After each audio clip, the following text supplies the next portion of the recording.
May pag-asa pa ba ang mga lumang sasakyan? Tulad nito, 30 years old na Tamaraw FX 1997 model. Nabili ko to 3 years ago. Kailangan ko kasi mag-provide ng sasakyan para sa pamilya ko tuwing aalis kami. Sasakyan na pwede pang pamilya, pang deliver at pang hakot. Parang jack of all trades, maraming kayang gawin. Nung makuha ko to, wala talaga akong alam sa kahit anong maintenance ng sasakyan. Marunong naman ako mag-change oil, pero yun lang, hindi nga ako marunong mag-drive ng 4 wheels. Nung nasa akin na to, saka ko lang pinag-aralan lahat. At ito po ang continuation ng kwento ni Jack. And this is episode 2 of Jack the Tamaraw FX.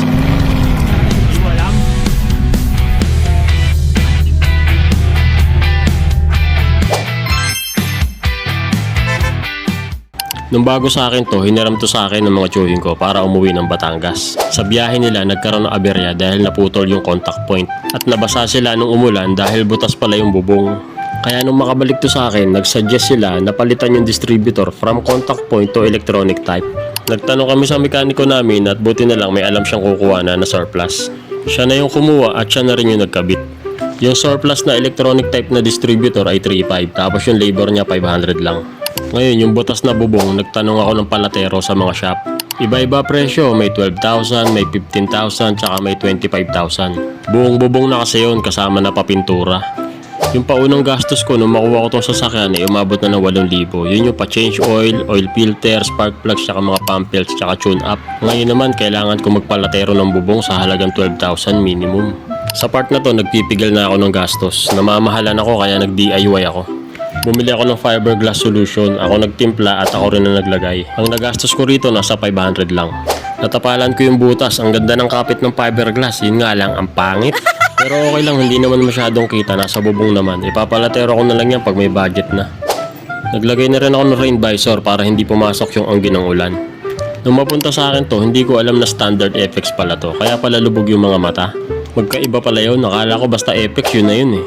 Ginawa ko, bumili ako ng pan-GL na headlight. Bumili na rin ako ng front grille.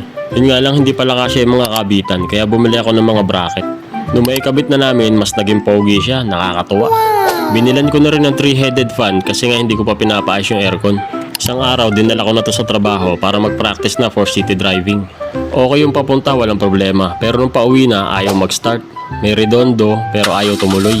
Tinawag ko yung katrabaho ko para i-check. Ayun, nalobat daw pala yung battery. Hindi ako makauwi. Inisip ko agad na baka sira na kasi sa kalumaan, kaya bibili na ako ng bago.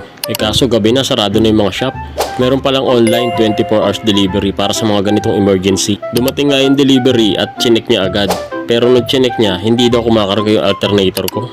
Ayos daw yung battery, alternator ang sira.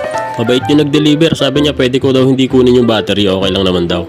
Hindi ko na nga binili kasi laki na ng gastos ko eh. Binigyan ko na lang siya ng pamerienda para sa abala.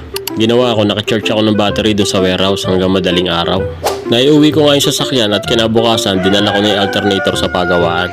Ayaw na nila gawin dahil antigo na daw yung itsura, sobrang luma na at putol pa yung bracket. Nagsuggest sila sa akin na pang revo daw yung ilagay kasi mas malakas yun. Ito kasing stock 60 amps lang, yung revo nasa 80 to 90 amps. Yung brand new nasa 5,800, yung surplus naman nasa 3,500 lang. So nauwi ako sa surplus.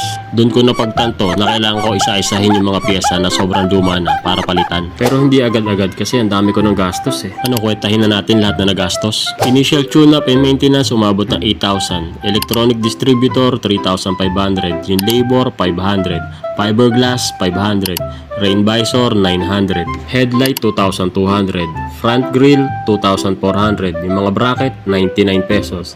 Alternator na surplus 3,500. 3-headed electric fan 500. Plus bumili na rin pala ako ng bagong battery para hindi ako kakaba-kaba. 4,500. Ang total 25,599.